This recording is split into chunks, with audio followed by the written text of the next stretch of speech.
ജോലി അന്വേഷിക്കുന്ന ആളുകളോടാണ്. ഫ്രഷേഴ്സ് ആണെങ്കിലും ശരി, അതല്ല പുതിയൊരു ജോബ്, ഓൾറെഡി ഉള്ളൊരു ജോബ് എന്നൊരു ബെറ്റർ ജോബ് നോക്കുന്ന ആളുകളാണെങ്കിൽ ശരി, ലേശം ഉളുപ്പ് അല്ലെങ്കിൽ ലേശം കോമൺ സെൻസ്, ലേശം ലോജിക്ക് നിങ്ങൾക്ക് ഉണ്ടോ എന്നുള്ള ഒരു സംശയത്തിലും ദേഷ്യത്തിലുമാണ് ഞാൻ ഈ കാര്യം പറയുന്നത്. നിങ്ങളൊക്കെ കൊടുക്കുന്ന ഈ CV എന്ന് പറയുന്ന ഒരു സംഭവം ഉണ്ടല്ലോ, ഇപ്പൊ നമ്മളൊക്കെ ആയിട്ട് അസോസിയേറ്റ് ചെയ്തിട്ട് പല പ്രൊജക്റ്റുകൾക്കും പല സമയത്തും പല രീതിയിലുള്ള റിക്വയർമെന്റ്സ് ഉണ്ടാവാറുണ്ട്. സോ എപ്പോഴും നമുക്ക് കൊട്ടക്കണക്കിന് CV കിട്ടും. ഈ കിട്ടുന്ന CV ആക്ച്വലി നിങ്ങളുടെ ഒരു കരിയർ പാസ്പോർട്ട് ആണെന്ന് ചിന്തിക്കാനുള്ള ഒരു ലോജിക്ക് പോലും, അല്ലെങ്കിൽ ഇന്നും നേരം വെളുക്കാത്ത ആളുകൾ നമ്മുടെ കേരളത്തിൽ ഉണ്ടോ എന്ന് തോന്നിപ്പോവാണ് നിങ്ങളുടെയൊക്കെ CV കാണുമ്പോൾ.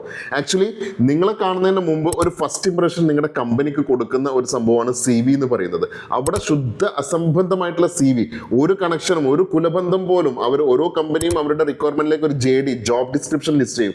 ആ ജോബ് ഡിസ്ക്രിപ്ഷനായിട്ട് ഒരു മാച്ചിങ് ഇല്ലാത്ത CVകളാണ് നിങ്ങളിലുള്ള മെജോറിറ്റി ആളുകൾ അന്നും ഇന്നും തന്നുകൊണ്ടിരിക്കുന്നത് എന്നുള്ളത് കാണുമ്പോൾ സങ്കടവും ദേഷ്യവും വരികയാണ്. നിങ്ങളെ കാണുന്നതിന് മുമ്പ് ഒരു CV ഒരു റിക്രൂട്ടർ കാണാണ്, ഒരു 5 to 6 seconds ഒക്കെ ആയിരിക്കും ഒരു റിക്രൂട്ടറെ സംബന്ധിച്ചിടത്തോളം ഈ CV മാനുവലി സ്കാൻ ചെയ്യാൻ കിട്ടുന്നത്. ഇനി ഇപ്പോഴത്തെ സംഭവം എന്താ വെച്ചാൽ ഇപ്പം മാനുവലി അല്ല സ്കാൻ ചെയ്യുന്നത്. പല കമ്പനികളും, ഈവൻ ചെറിയ കമ്പനികളാണെങ്കിൽ പോലും ATS അപ്ലിക്കേഷൻ ട്രാക്കിംഗ് സിസ്റ്റംസ് അല്ലെങ്കിൽ അത്തരത്തിലുള്ള സോഫ്റ്റ്വെയറുകൾ വെച്ചിട്ടാണ് CV അവർ സ്കാൻ ചെയ്യുന്നത്. ഇവരൊക്കെ സ്കാൻ ചെയ്യുന്ന ഇത്തരത്തിലുള്ള സോഫ്റ്റ്വെയറുകൾ സ്കാൻ ചെയ്യുന്ന സമയത്ത് എന്താ ചെയ്യുന്നത് വെച്ചാൽ നിങ്ങളുടെ CVയിൽ അവർ ലിസ്റ്റ് ചെയ്തിട്ടുള്ള JD ആയിട്ട് മാച്ച് ചെയ്യുന്ന കീവേഡുകൾ ഉണ്ടോ ഇല്ല എന്നുള്ളതാണ്. സോ ഒട്ടും കീവേഡ് ഫ്രണ്ട്ലി അല്ലാത്ത എന്തൊക്കെ CVകൾ, എന്തെല്ലാം അബദ്ധങ്ങളാണ്. പല സംഭവങ്ങളും കോപ്പി പേസ്റ്റഡ് ആയിട്ടുള്ള കണ്ടന്റുകൾ, അല്ലെങ്കിൽ പല രീതിയിലുള്ള ബസ് വേർഡുകൾ, I am hard working, I am smart, I am good at communication, ഇതൊക്കെ എന്താ പറയുക, ഇതൊക്കെ പച്ച നുണകളാന്നുള്ളത് കണ്ടാൽ തന്നെ മനസ്സിലാവുന്ന രീതിയിലാണ് ഇത്തരത്തിലുള്ള കുറെ കോപ്പി പേസ്റ്റഡ് സാധനങ്ങൾ വെച്ചിട്ടുള്ളത്. നിങ്ങളുടെ ഹോബീസും മണ്ണാങ്കട്ടയൊന്നും ഒരു കമ്പനിക്കും അറിയേണ്ട ആവശ്യമില്ല.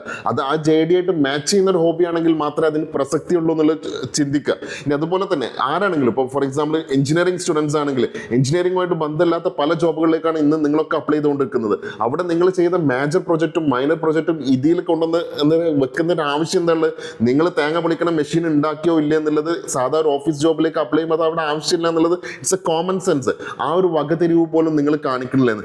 ഇന്നത്തെ കാലത്ത് ഒരു ATS ഫ്രണ്ട്ലി CV ഉണ്ടാക്കുക എന്ന് പറഞ്ഞാൽ ഇറ്റ്സ് വെരി ഈസി. നിങ്ങളുടെ ക്വാളിഫിക്കേഷനും എക്സ്പീരിയൻസും ജസ്റ്റ് വല്ല ChatGPT എവിടെയെങ്കിലും കോപ്പി പേസ്റ്റ് ചെയ്യുക, ആ കമ്പനിയുടെ JD ജോബ് റിക്വയർമെന്റ് അവിടെ കൊണ്ടുപോയി കോപ്പി പേസ്റ്റ് ചെയ്തിട്ട് ഒരു ATS ഫ്രണ്ട്ലി CV ഉണ്ടാക്കണം എന്ന് പറഞ്ഞാൽ it's quite very easy. On a click in a minute you will get your CV. ഇതുപോലും മനസ്സിലാക്കാതെയാണ് ഓൾറെഡി ഒരു ഭാഗത്ത് AI ഓട്ടോമേഷൻ ഡിസ്ട്രപ്ഷൻ എന്നൊക്കെ പറഞ്ഞിട്ട് ജോബുകൾ ഇല്ലാതായിക്കൊണ്ടിരിക്കുന്ന സമയത്ത് ദയവ് ചെയ്ത് ഇത്തരത്തിൽ അബദ്ധങ്ങൾ ഇനിയെങ്കിലും ചെയ്യാതെ വെക്കുക. ഒരു CV എന്ന് പറഞ്ഞാൽ നിങ്ങളുടെ ഓപ്പർച്യൂണിറ്റി ലോകത്തിലേക്കുള്ള ഒരു ഡോർ ഓപ്പൺ ചെയ്യുന്ന ഒരു സംഭവമാണ്, അല്ലാതെ CV ഒരിക്കലും ആ ഡോർ ക്ലോസ് ചെയ്യുന്ന ഒരു സംഭവമായിരുന്നു. Please note this point.